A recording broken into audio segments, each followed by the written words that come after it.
All right. So before I begin with the trading 101, I want to explain what this algo is, or whether it is an algo, bot, or an app. Because I think the community has quite a confusion about this as well. So in the first three videos, I will be addressing some of the common concerns of the community, and then proceeding with the explanation on the algorithm theoretically first, and then I'll be explaining the code at the very end. Also, before I begin, I just want to let you know that this algo has been running, like as you can see on my monitor, for the last 24 hours approximately, and the code has been released, and the I have like released all the instructions to run it, and any Loom developer can essentially run it, and they can test it. It's running. So I'm sure that some of them have actually cloned it and ran it by now. So I'm not sure what the confusion is in the community right now about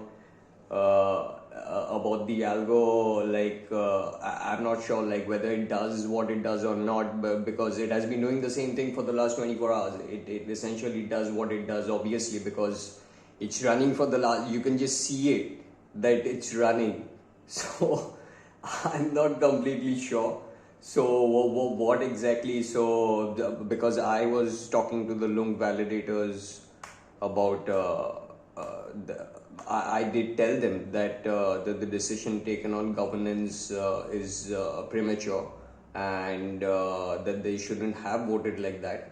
So before I finish the entire explanation, and I think a lot of people are still commenting. I just posted the first video, so a lot of people are still commenting over there that that is this it? Obviously it's not it. So there are like some 15-16 videos that I'll be making on this, and it'll be in the same thread. So I just wanted to explain that. And this algo has been, you can just see it, you can literally see, I'll just show you it, you can probably see it from here, that how much it's tracking right now. It's tracking approximately 1.55% for some it's tracking some 0.03%. It's actually working like normal, like what I designed it 3 months back.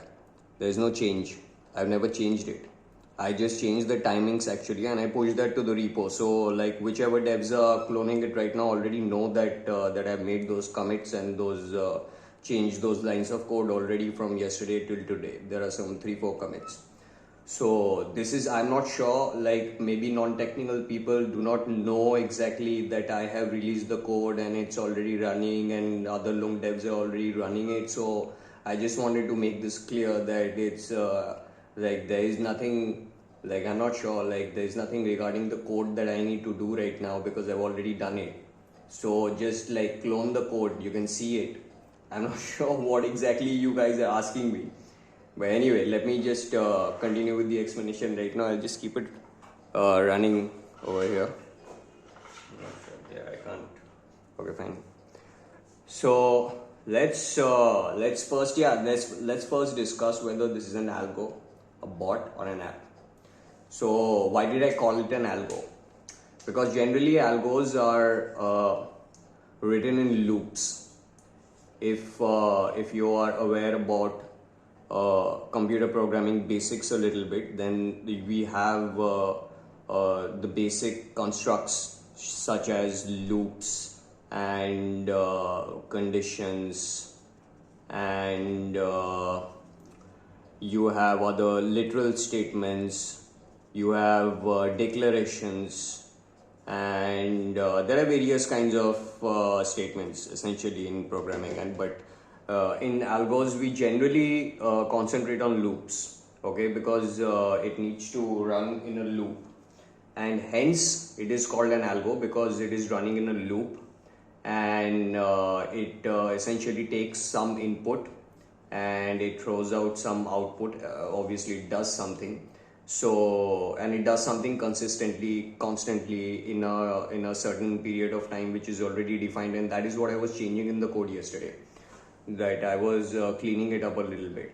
So I deleted some code also that wasn't required right now, so that developers can easily understand what I've written right now. So there is nothing that I need to do regarding the code anymore, as in like I've done everything which is required. It's everything is there on the GitHub repo, so you can just check it over there. Anyway, so now going back to why this is an algo, because generally like we in computer science we study a subject called DSA, which I was talking about with a lot of people in the community. So DSA is essentially data structures and algorithms, and in this essentially you get to learn basic data structures such as stacks, then FIFO, LIFO, architectures, then how to essentially sort them, then how to store them in proper arrays. Say like arrays are another data structure that exist. So arrays are very commonly, so arrays are multidimensional, single dimensional, etc, etc. So these are all these you study in computer science in a subject called DSA, but that is part of data structures. So like there are 2 semesters in which we study this, and for 6 months and then 6 months again. So for the first 6 months we are just studying like what are the different data structures which are being used generally in programming, and then for the next 6 months we are studying algos.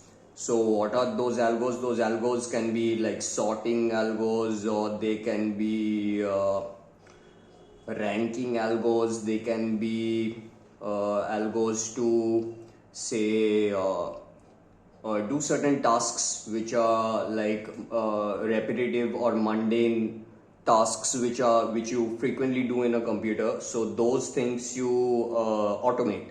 So this is how we do automation in computers also.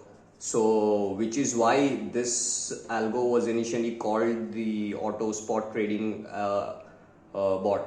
So obviously it's a bot because hold on.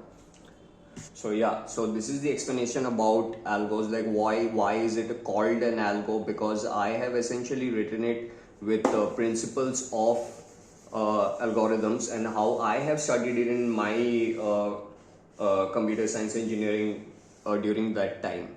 So essentially this is a very pure programming language structure.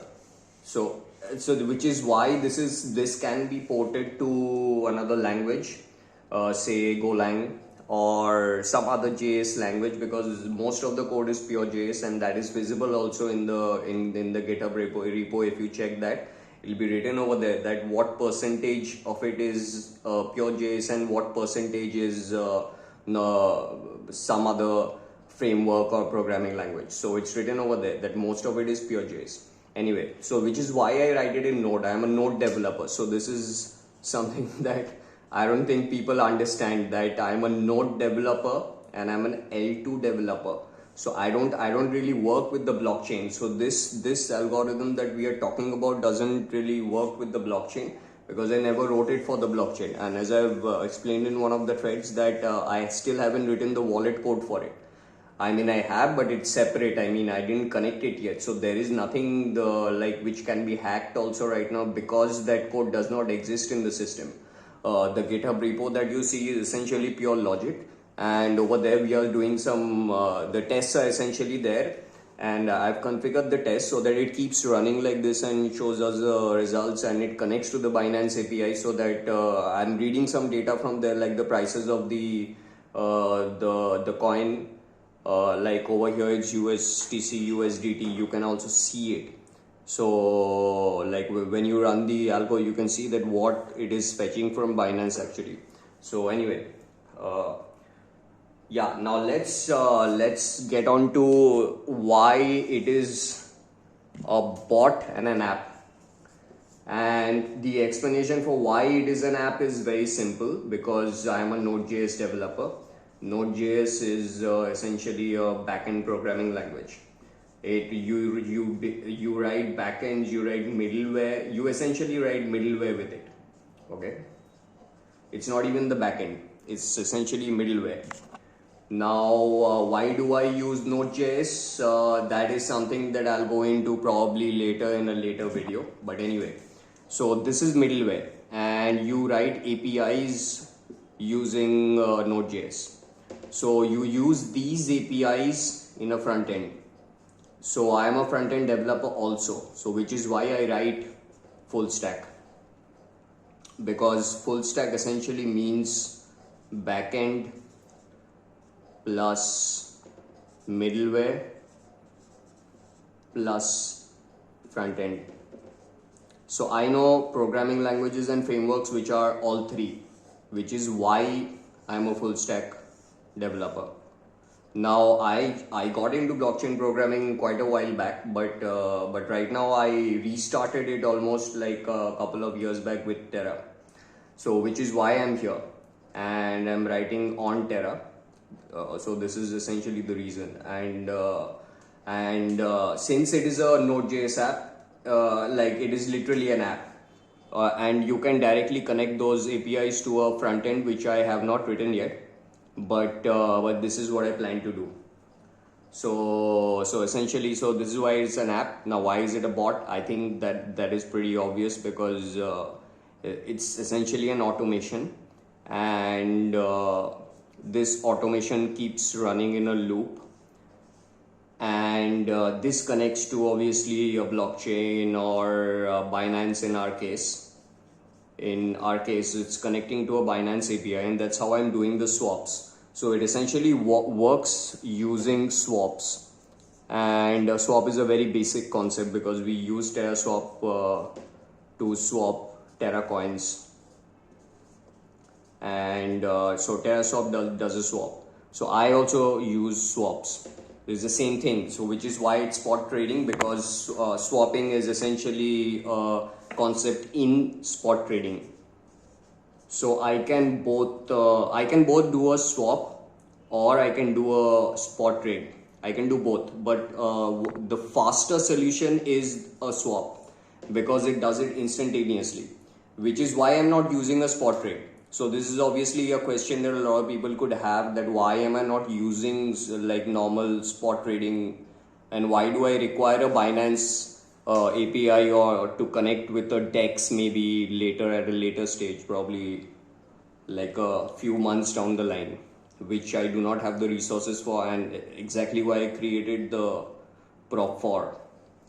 But anyway, so which is why it is called spot trading, because swapping is essentially part of spot trading, and I can also implement it as a spot trade, but right now I'm not doing that because swaps are faster and it happens instantaneously. It gives us results instantly, and it's approximately the same fees on Binance, which is like something like 0.1% plus something for I'm not sure what that is, but it comes down to 0.11 or 0.12%. So those are the fees on Binance. So we can actually consider this, that it is something like 0.11 to 0.12%. And say using this bot app, Algo, whatever you want to call it, you can call it whatever you wish, really. Anyway, so using this, the profits that you are making, you make something like, say, even if you are making say 5%. So say you made 5% and you are about to withdraw it, and in the middle you just do a 1.2% burn, just burn off Lunk or USTC. You can burn off anything really. So and then the remaining whatever is there, so that is yours. 3.8% is essentially your profit, which is, as I'm saying, it is a profit. So your initial investment, your invested value is still there, plus the profit is what I'm talking about, the profit percentage after this. This is always protected in this algorithm, because this is the objective of the algorithm. How to really protect customer investments, because in a bear market you would lose money if you invest money into something and you do not know how to trade properly, which is why I'm about to go into the next subject, trading 101. But I think this video is already long. I'll do it in the next one.